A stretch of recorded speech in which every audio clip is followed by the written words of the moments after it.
So hello Afnan, once again a very good morning to you. Welcome to our science class जिसमें हम लोग discuss कर रहे हैं अपना chapter metals and non metals. तो आज हम लोग अपने चैप्टर को आगे बढ़ा रहे हैं। अभी तक हम लोगों ने बहुत अच्छी से चीज़ों को समझा है, रिएक्शन वगैरह अच्छी तरीके से समझ में आई है। चलते हैं आज देखते हैं कि हमको अपने इस चैप्टर में क्या डिस्कस करना है। फुल कंसंट्रेशन के साथ आ जाइए अपने टॉपिक पर। चैप्टर नंबर 3 अपना है मेटल्स एंड नॉन मेटल्स, और इसमें आज हमें जो टॉपिक कवर करना है उसका नाम है how do metals and non metals react. कि किस तरीके से मेटल्स और नॉन मेटल्स रिएक्ट करते हैं, और इसका सिर्फ एक ही सब टॉपिक है प्रॉपर्टीज़ ऑफ आयनिक कंपाउंड। इसमें हम लोग इलेक्ट्रोलिसिस वगैरह देखेंगे, कैटायन एनायन वगैरह देखेंगे। तो फुल कंसंट्रेशन के साथ वीडियो में आ जाइए जिससे कि सब कुछ क्लियर होता चले। अब चलते हैं अपने NCERT की तरफ। तो ये रहता है अपना NCERT, how do metals and non metals react. ठीक, लाइन बाय लाइन चलेंगे भाई। ठीक, शुरू किया जाए। In the above activities you show the reaction of metals with a number of reagents. How do metals react in this manner? Let us recall what we learned about the electronic configuration of elements in class 9th. अब कह रहे हैं कि अभी तक की activity में, अभी तक जितना हम लोगों ने पढ़ा है, मेटल्स को बहुत चीज़ों से हम लोग रिएक्ट कराए। कभी हम वाटर से रिएक्ट करा रहे हैं, कभी हम ऑक्सीजन से रिएक्ट करा रहे हैं, कभी हम उससे HCl मतलब एसिड से, सल्फ्यूरिक एसिड, इस सब से हम लोग क्या कर रहे हैं, उसको रिएक्शन करा रहे हैं अलग अलग एसिड से। तो ये रिएक्शन आखिर हो क्यों रहा है? कहीं कहीं रिएक्शन हो रहा है और कहीं कहीं रिएक्शन नहीं हो रहा है। जैसे डिस्प्लेसमेंट रिएक्शन में तुमने देखा, जो लेस रिएक्टिव मेटल है वो डिस्प्लेसमेंट रिएक्शन नहीं कर पा रहा है, और जो हाईली रिएक्टिव मेटल है वो रिएक्ट कर जा रहा है। तो इस तरीके से ये आखिर कैसे होता है, रिएक्शन कब हो रहा है, किस वजह से हो रहा है, किस वजह से नहीं हो रहा है, तो इसके लिए कह रहे हैं कि थोड़ा बहुत अपने दिमाग पर जोर डालो। और क्लास 9 में हम लोगों ने इलेक्ट्रॉनिक कन्फिगरेशन के नाम से कोई टॉपिक पढ़ा था। इलेक्ट्रॉनिक कन्फिगरेशन मीन्स जो हमारा सेल होते हैं, ठीक है, KLMN सबके अलग अलग क्या होते हैं, अलग अलग वैलेंसी होती है।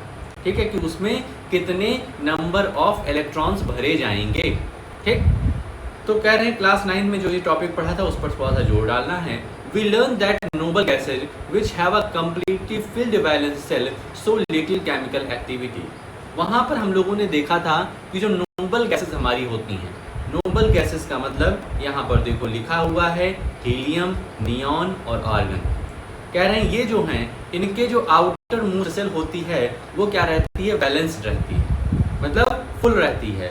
ये देखो यहाँ पर इसके K में आउटर मोस्ट सेल में 2 इलेक्ट्रॉन्स, इसके आउटर मोस्ट सेल में 8 और इसके आउटर मोस्ट सेल में 8, मतलब यहाँ पर कंप्लीटली फिल्ड है। तो अगर हमारा आउटर मोस्ट सेल बैलेंस्ड रहेगा, मतलब कि फुल नंबर ऑफ इलेक्ट्रॉन, उसकी जितनी कैपेसिटी है उस सेल की, अगर वहाँ पर उतने इलेक्ट्रॉन्स मौजूद रहेंगे पहले से, तब वहाँ पर वो जो हमारा एलिमेंट है, वो जो हमारा मेटल या फिर नॉन मेटल है, वो लेस रिएक्टिविटी शो करेगा। ठीक है, वही यहाँ पर लिखा हुआ है कि नोबल गैसेस का एग्जांपल लिए हैं कि उसके जो आउटर मोस्ट सेल हैं वो बैलेंस्ड हैं, जितनी उसकी कैपेसिटी है उतने इलेक्ट्रॉन्स ऑलरेडी वहाँ पर प्रेजेंट हैं। इस वजह से केमिकल एक्टिविटी वहाँ पर नहीं होगी। We therefore explain the reactivity of elements as a tendency to attain a completely filled valence cell। मतलब यहाँ कह रहे हैं कि हम जो केमिकल रिएक्टिविटी है, जो एलिमेंट्स की केमिकल रिएक्टिविटी है, उसको हम इस प्रकार से डिफाइन कर सकते हैं कि वो अपने आउटर मोस्ट सेल को कंप्लीट करने के लिए जो एक्टिविटी करती है, जो काम काज करती है, उसी को केमिकल रिएक्शन कहते हैं। समझ में आ गया? ऐसे मतलब एलिमेंट क्या कर रहा है, अपने आउटर मोस्ट सेल को फुल करने की कोशिश कर रहा है, और इस फुल करने की कोशिश में जो भी कहा है वो, उसी को हम लोग केमिकल रिएक्टिविटी कहते हैं, केमिकल रिएक्शन बोलते हैं। Let us have a look at the electronic configuration of noble gases and some metals and non-metals. कह रहे हैं आओ हम लोग कुछ noble gases और metals और non-metals के क्या देखते हैं, इलेक्ट्रॉनिक कॉन्फ़िगरेशन देखते हैं। सबसे पहले noble gases हम लोगों ने देखा, noble gas में जो आउटर मोस्ट शेल है वो वैलेंस्ड है। मेटल्स में देख रहे हैं सोडियम की बात करें तो आउटर मोस्ट शेल कितना है 1, उन्हें कितना चाहिए था 8, मतलब ये वैलेंस नहीं है, यहाँ पर केमिकल एक्टिविटी रिएक्टिविटी होकर रहेगी। मैग्नीशियम यहाँ पर 2 है, होना कितना चाहिए था 8, या तो 8 हो या तो 0 हो, मतलब फिर अगर ये 0 होगी यहाँ पर कुछ नहीं होगा तो हम इसकी बात करेंगे, ठीक। एल्यूमिनियम की 3 है, होना कितना चाहिए था 8। पोटेशियम की आउटर मोस्ट शेल कितना है 1, आउटर मोस्ट शेल कितना है 1, कितना होना चाहिए था 8। इस तरह कैल्शियम देखो, नॉन मेटल देखो, आउटर मोस्ट शेल कितना है 5, आउटर मोस्ट इलेक्ट्रॉन जो है आउटर मोस्ट शेल में जो इलेक्ट्रॉन हैं वो 5 हैं, होने कितने चाहिए थे 8। तो जहां पर हमारा आउटर मोस्ट शेल वैलेंस नहीं है वहां पे केमिकल रिएक्टिविटी कर रहेगी। ओके, इतनी बात क्लियर हो गई। चलिए वापस अपने topic. We can see from table 3.3 that a sodium has 1 electron in its outermost shell. If it loses the electron from its M cell, then its S cell now becomes the outermost shell, and that ध्यान रखना, ठीक है। Chemical reactivity क्यों हो रही है, अपने outer most cell को बैलेंस्ड करने के लिए। केमिकल रिएक्टिविटी क्यों हो रही है, अपने आउटर मोस्ट सेल को बैलेंस्ड करने के लिए। अगर आउटर मोस्ट सेल बैलेंस्ड है तो हमको कोई भी जरूरत नहीं है, वहां पर रिएक्टिविटी होएगी ही नहीं। अब जैसे सोडियम की बात कर रहे हैं तो आउटर मोस्ट सेल मतलब जो एम सेल है इसका, उसमें कितने हैं 1 इलेक्ट्रॉन है, होने कितने चाहिए था 8 है। अब इसके पास 2 ऑप्शन है, या तो ये 1 इलेक्ट्रॉन को लूज कर दे, इसको भगा दे अपने घर से, और या तो 7 इलेक्ट्रॉन को अपने घर में बुला ले। आसान क्या रहेगा इसके लिए ये तुम सोचो। 1 इलेक्ट्रॉन को खोना में जितनी ताकत लगेगी उससे ज़्यादा लगने वाली है 7 इलेक्ट्रॉन को अपने घर बुलाना। तो ये काम क्या करेगा, इस 1 इलेक्ट्रॉन को भगा देगा, इस 1 इलेक्ट्रॉन को भगा देगा। तो इसके पास कितने बचेंगे अब एल सेल में 8 इलेक्ट्रॉन्स हैं, मतलब अब बैलेंस्ड हो गया है। समझ में आ रहा है। हमको देखना होगा कि इलेक्ट्रॉन को अपने पास बुलाने में ज़्यादा एनर्जी लग रही है कि बाहर भेजने में, लूज करने में, ठीक। तो यहाँ पर हम देख रहे हैं सिर्फ एक ही इलेक्ट्रॉन है, इसको लूज करने में कम एनर्जी लगेगी, तो काम करेगा। एल्यूमिनियम के पास 3 है, एल्यूमिनियम के पास 3 है। अब बुलाने होंगे इसको इलेक्ट्रॉन्स, भेजने होंगे सिर्फ 3, या तो ये 8 हो जाए, 3 + 5 8 हो जाए, या तो ये 3 को ही भेज दो, ये 0 है तो outer most electron, outer most shell हमारा L हो जाएगा और इसके इलेक्ट्रॉन फुलफिल हैं, ठीक। तो ये काम क्या करेगा, 3 को लूज ही का काम करेगा। समझ में आ गया होगा कि लूज करेंगे कि गेन करेंगे, ये किस तरीके से डिसाइड करेंगे, जिसमें कम एनर्जी लगे वही काम करना है, ठीक। यही है कि सोडियम क्या करेगा, अपने outer most shell M shell में जो 1 इलेक्ट्रॉन है उसको लूज कर देगा और अपने आप को स्टेबल कर देगा। जब उसका एल सेल के एल सेल 8 है, एम 0 हो गया, तो अब हमारा सेल क्या हो गया, स्टेबल हो गया। The nucleus of this atom still has 7 protons but the number of electrons has become 10। There is net positive charge giving us a sodium cation. कह रहे हैं सोडियम के पास कितने इलेक्ट्रॉन थे 11, और प्रोटॉन कितने 11। इलेक्ट्रॉन और प्रोटॉन की जो संख्या होती है वो बराबर होती है, मालूम होगा तुम्हें, ठीक। इलेक्ट्रॉन और प्रोटॉन की जो नंबर्स होते हैं किसी भी एटम के, वो क्या होते हैं, सिमिलर होते हैं, सेम होते हैं। तो कह रहे हैं Na से जब इलेक्ट्रॉन एक कर गया तो ये सही बचा, लेकिन प्रोटॉन अभी भी 11 ही रहेगा, ठीक। इलेक्ट्रॉन एक लूज हुआ है, प्रोटॉन लूज नहीं हुआ है, ठीक। तो ये क्या हो जाएगा Na+। जब एक इलेक्ट्रॉन इसमें लूज कर, ध्यान रखना देने वाला हमेशा पॉजिटिव में होता है, पाने वाला निगेटिव में रहता है, ठीक। यदि अफनान मान लो, अफनान और यहाँ मान लेते हैं हाजिक, अफनान हाजिक को ₹2 दिए। अफनान ने हाजिक को ₹2 दिए, तो अफनान जो हैं वो +2 में चल रहे हैं और हाजिक -2 में, क्योंकि हाजिक के ऊपर उधार हो गया तो हाजिक -2 में चल रहा है। समझ रहे हो? तो यहाँ हमने प्लस लगा दिया है क्योंकि इसने एक गिव किया है, दूसरे को दे दिया है, और यही एक इलेक्ट्रॉन दूसरे से लेता तब यहाँ पर माइनस कर देते। 2 इलेक्ट्रॉन ये लेता तो Na-2 हो जाता। इस बात को समझो, ठीक है।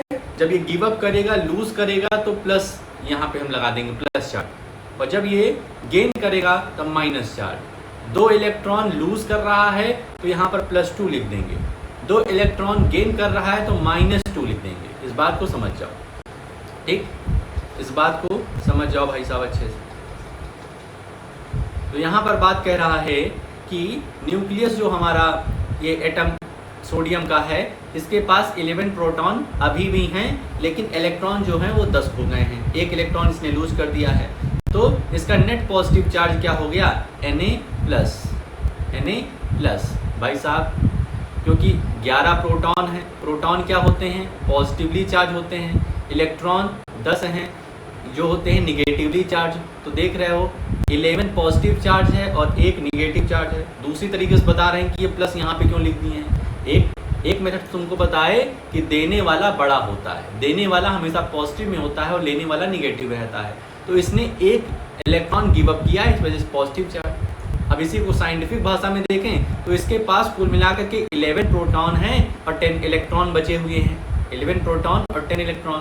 तो ये देख रहे हैं 11 में से 10 गया, 1 होगा, और प्लस जो बड़ा होता है उसका हम प्लस उसका साइन लगा देते हैं। तो +1, यहाँ पे चाहे +1 लिखें चाहे सिर्फ 1 ही प्लस लिख करके छोड़ दें, बात एक ही होगी। ठीक बात। On the other hand chlorine 7 electrons in its outer most shell. अब क्लोरीन की बात कर रहे हैं, इसकी बात कर रहे हैं, क्लोरीन की बात कर रहे हैं। क्लोरीन हमारा नॉन मेटल है। क्लोरीन की बात कर रहे हैं। देखो इसके M सेल में 7 इलेक्ट्रॉन है। M सेल में कितने इलेक्ट्रॉन हैं? 7 इलेक्ट्रॉन। अब तुम सोचो, अब इसको फुल करना है। ये जो हमारा M सेल वैलेंसी होती है वो 8 होती है।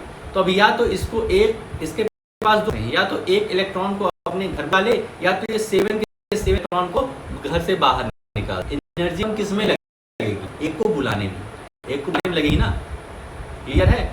एक को बुलाने में कम एनर्जी लगेगी। इस वजह से क्लोरीन एक एटम अपने पास बुला लेगा, कह देगा भाई साहब। तो Cl क्या कह रहा है? अपने पास 1 इलेक्ट्रॉन को बुला रहा है, मतलब Cl-। समझ गया? क्यों? क्योंकि इसने उधार लिया है, दूसरे से उधार लेकर काम चलाया है, इस वजह से Cl- में रहेगा। आगे, and it requires more electron to complete its octet. If sodium and chlorine were to react, the electron lost by sodium could taken up by chlorine. ठीक है? NaCl होता है ना, NaCl। तो N क्या किया? 1 इलेक्ट्रॉन लूज किया, 1 electron lose किया, और 2 इलेक्ट्रॉन लूज किया, वो Cl ने कर लिया, गेन कर लिया। Cl ने अपने पास बुला लिया। भाई 1 इलेक्ट्रॉन चाहिए था, Na को 1 इलेक्ट्रॉन छोड़ना था, तो दोनों ने आपस में समझौता कर लिया। ने दिया, Na ने दिया, Cl ने पढ़ लिया। तो ये फॉर्मूला क्या बन जाता है? NaCl, sodium chloride. After gain electron the chlorine atom gets a unit negative charge. तुम्हें जो बताया कि क्लोरीन एटम जैसे 1 इलेक्ट्रॉन गेन करेगा किसी से, तो वो अब कर्जे में आ गया। ठीक, तो इस वजह से -1। Because it's nucleus has 17 protons और 18 electrons in it's Kl-M sales. कह रहा है कि जो क्लोरीन है उसके पास 17 प्रोटॉन्स हैं, 18 इलेक्ट्रॉन्स हैं। 17 प्रोटॉन्स और 18 इलेक्ट्रॉन्स है, इस वजह से ये एक लेना चाहेगा। बस क्लोरीन एनायन, इसको क्या कह देंगे? एनायन। ध्यान रखना, Na+ है, Na+ पॉजिटिवली चार्ज को हम लोग कैटायन बोलते हैं, और Cl- चार्ज जहाँ रहता है उसको एनायन बोलते हैं। कैटायन और एनायन। कैटायन और एनायन इन दोनों को कंप्लीटली रूप से बोलते हैं आयन। ठीक है? आयन के 2 पार्ट हो गए, कैटायन और anion. Cation means positively charge और एनायन मीन्स निगेटिवली चार्ज। अब आगे चलो। So both of these elements can have a give and take relation between them as follows. N ने गिव किया, Cl ने गेट किया, तो इस तरीके से सोडियम कैटायन और क्लोराइड एनायन बन गया है। ठीक है, इसमें कोई दिक्कत? इस तरीके से देखो, जैसे Na है, Na के पास एक इलेक्ट्रॉन आउटर मोस्ट शेल में ज़्यादा है, ठीक है, तो यहाँ पर 1 दिए हैं। और Cl के पास 1 2 3 4 5 6 7 इलेक्ट्रॉन इसके पास हैं, जो क्रॉस है ये इलेक्ट्रॉन है, 7 है, तो इसको एक इलेक्ट्रॉन चाहिए। तो ये Na क्या होगा, Na का ये वाला इलेक्ट्रॉन जो एक्स्ट्रा है ये जाकर के Cl के पास चला जाएगा, तो ये Na प्लस हो गया, Na प्लस हो गया, और Cl के पास ये डॉट चला गया और ये माइनस में कन्वर्ट हो गया। तो इस तरीके से सोडियम क्लोराइड फॉर्म हो जाता है। इसको ध्यान रखना, ये सब लिख भी लेना है जितने भी रिएक्शन वगैरह दिए हैं। आगे चला जाए। Sodium and chloride ions being oppositely charged attract each other and are held by strong electrostatic force of attraction to exist as sodium chloride NaCl। ये कह रहे हैं कि सोडियम और क्लोराइड ये दोनों जो हैं ये अपोजिटली चार्ज हैं, एक पॉजिटिव है और एक निगेटिव है। तो जिस तरीके से मैग्नेट में नॉर्थ पोल साउथ पोल को अट्रैक्ट करता है, उसी तरीके से जो पॉजिटिव और निगेटिव चार्ज हैं एक दूसरे को स्ट्रॉन्ग इलेक्ट्रोस्टैटिक फोर्स से बाइंड अप किए रहते हैं। It should be noted that sodium chloride does not exist as molecule but aggregates of oppositely charged ion. तो कह रहे हैं कि यहाँ पे जो NaCl है, सोडियम क्लोराइड है, ये मॉलिक्यूल के फॉर्म में ना एग्जिस्ट करके ये अपोजिटली चार्ज का एक समूह रहता है, मतलब पॉजिटिव और निगेटिवली चार्ज आपस में मिल करके ये NaCl नाम का एक सॉल्ट बनाते हैं। ठीक, ये मॉलिक्यूल के रूप में एग्जिस्ट नहीं करते हैं। Let us see the formation of one more ionic compound, magnesium chloride. कह रहे हैं कि आओ हम मैग्नीशियम क्लोराइड का भी क्या कहते हैं, एक आयनिक कंपाउंड। आयनिक कंपाउंड मतलब कैटायन और एनायन मिल करके जो बना रहे हैं। Mg की बात करें, मैग्नीशियम, ठीक है, मैग्नीशियम की बात करें तो यहाँ पर वापस चले आओ, हमको मैग्नीशियम क्लोराइड बनाना है। ठीक, तो यहाँ पर आओ, बुक में तो दिया है, यहाँ पर कैसे बनाएंगे, यहाँ पे आओ देखते हैं।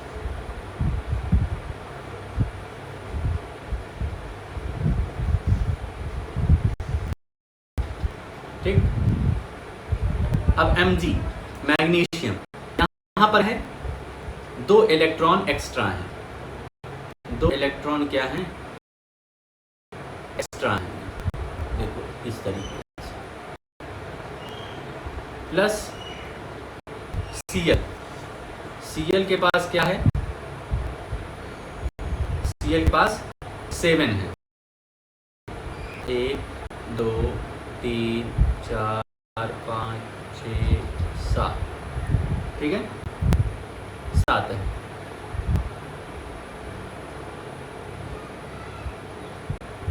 तो अब मैग्नीशियम को इन 2 इलेक्ट्रॉन्स को छोड़ना है, इन 2 इलेक्ट्रॉन्स को छोड़ना है, और क्लोरीन जो हमारे पास नॉन मेटल के रूप में है, इसको 1 इलेक्ट्रॉन चाहिए अपने ऑक्टेट को पूरा करने के लिए।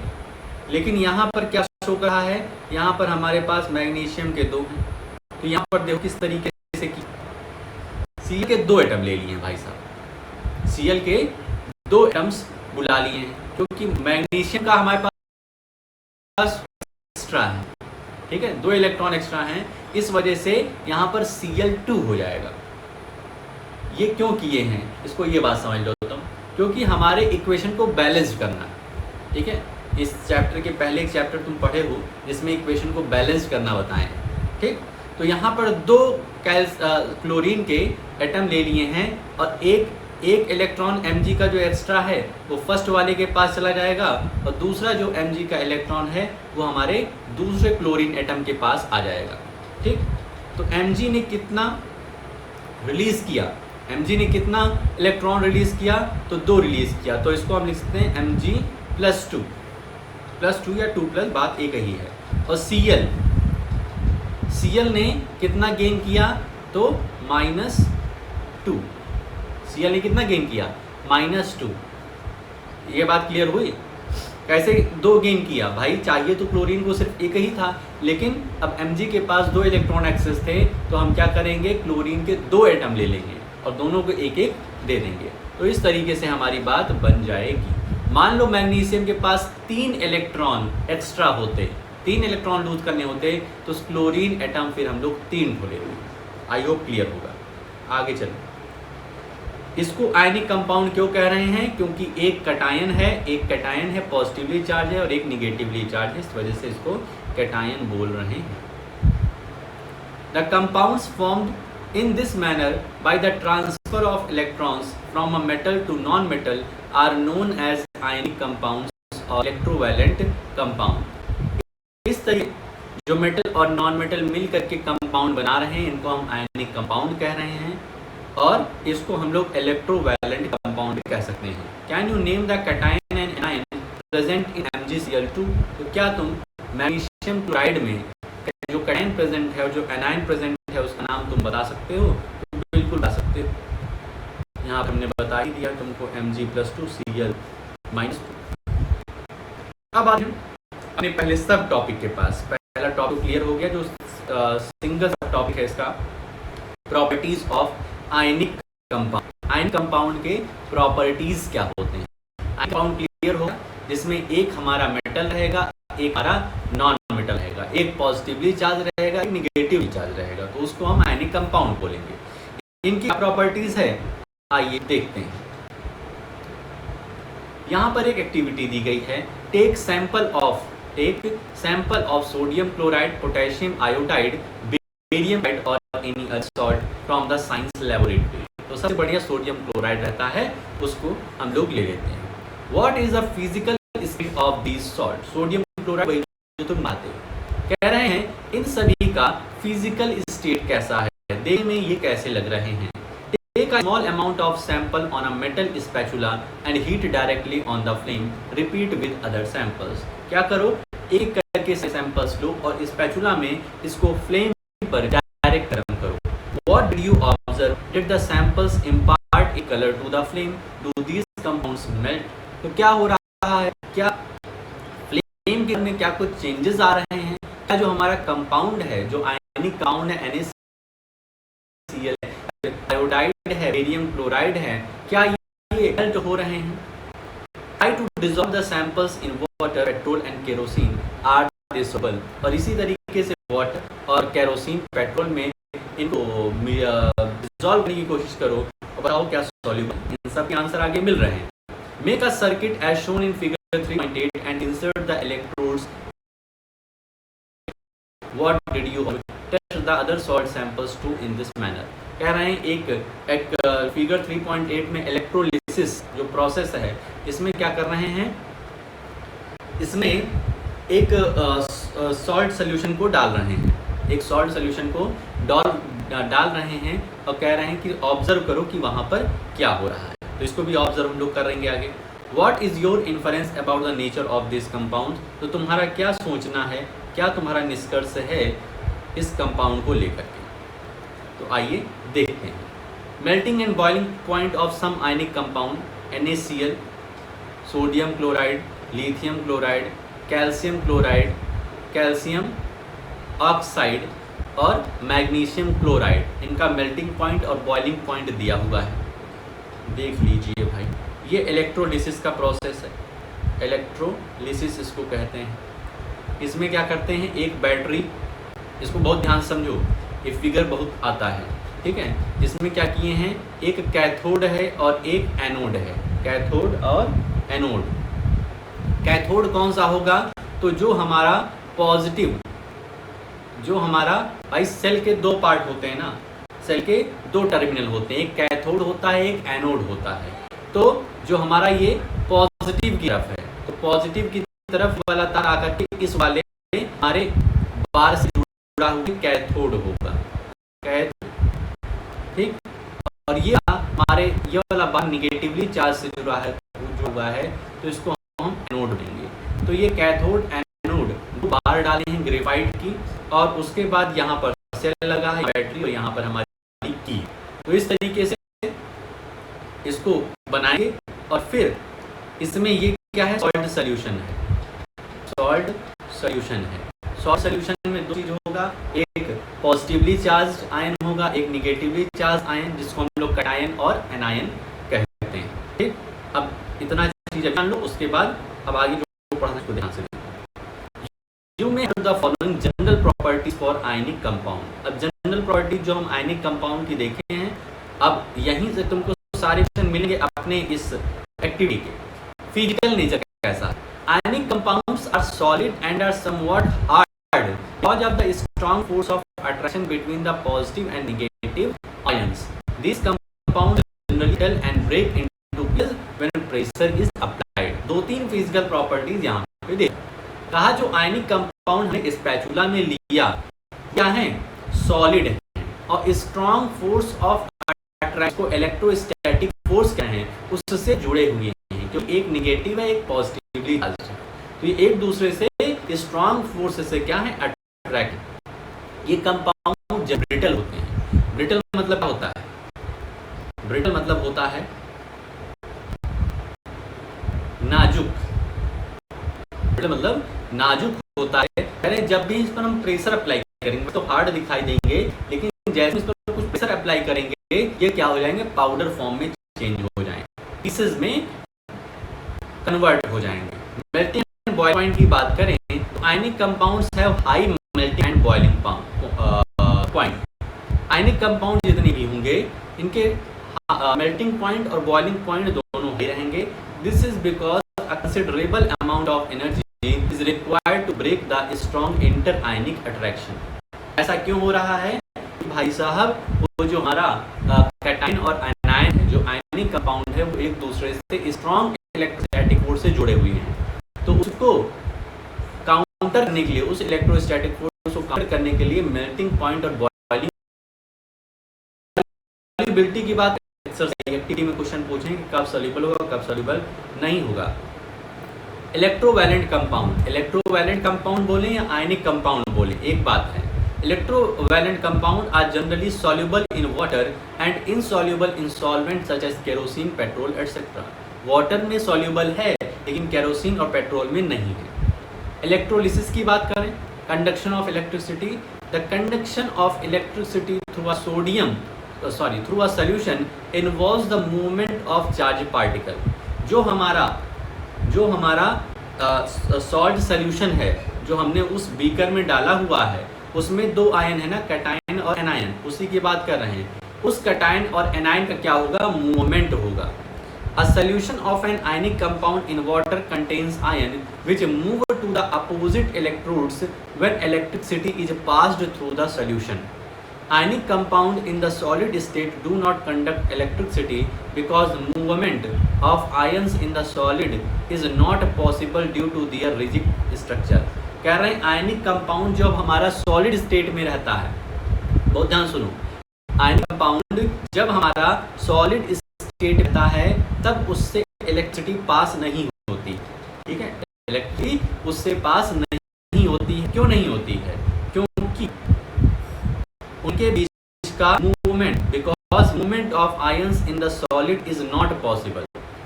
उसमें जो आयंस हैं हमारे सॉलिड फॉर्म में हैं, तो आयंस जो हैं वो फ्रीली मूव नहीं करते हैं, लेकिन अब उसको हमने वाटर में डिसॉल्व कर दिया तो अब उसके आयन एक एंड से दूसरे एंड भाग सकते हैं जब इलेक्ट्रिसिटी अप्लाई होगी।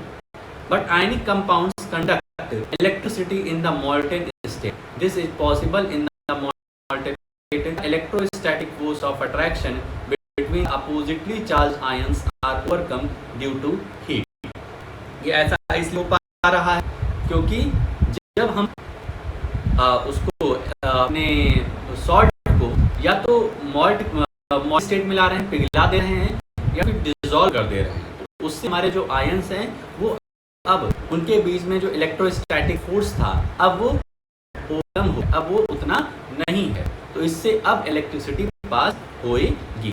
Thus the ions move freely and conduct electricity. और जो हमारे आयन हैं वो फ्रीली मूव करेंगे, इलेक्ट्रिसिटी कंडक्ट करेंगे। इसको बहुत अच्छे से समझना।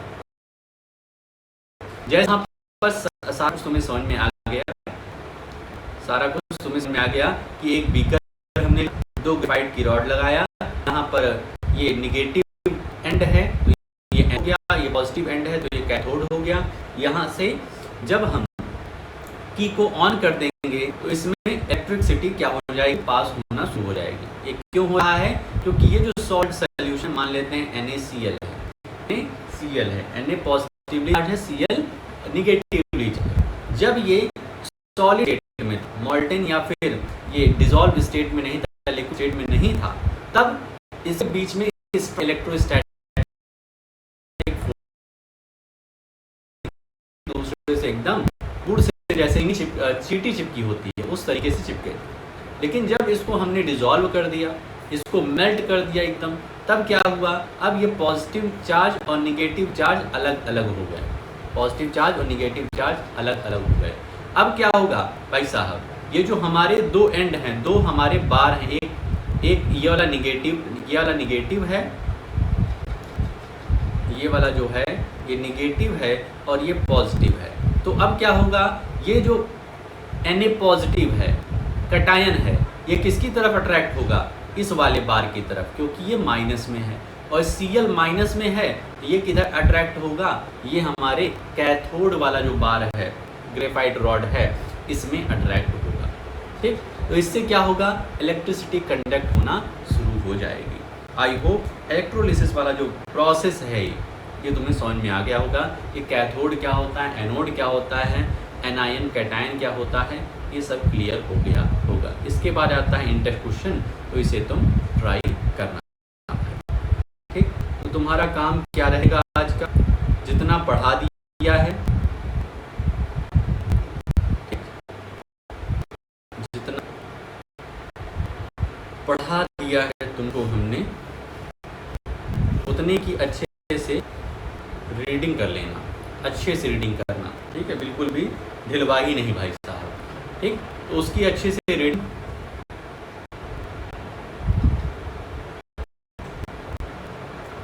क्या ही होता है करना। ठीक, तो उसकी अच्छे से रीडिंग कर लेना। आई होप आवाज़ जा रही होगी। तो रीडिंग करने के बाद फिर एक काम करना कि जो भी रिएक्शन वगैरह है तो अपनी कॉपी में नोट कर लेना और इंटर क्वेश्चन ट्राई करने का, इंटर क्वेश्चन ट्राई करना। ठीक, तो और जो शाम की क्लास में हमसे पूछ लो। तो आज की इस वीडियो में लोग इतना ही रखते हैं, मिलते हैं नेक्स्ट वीडियो में। ओके।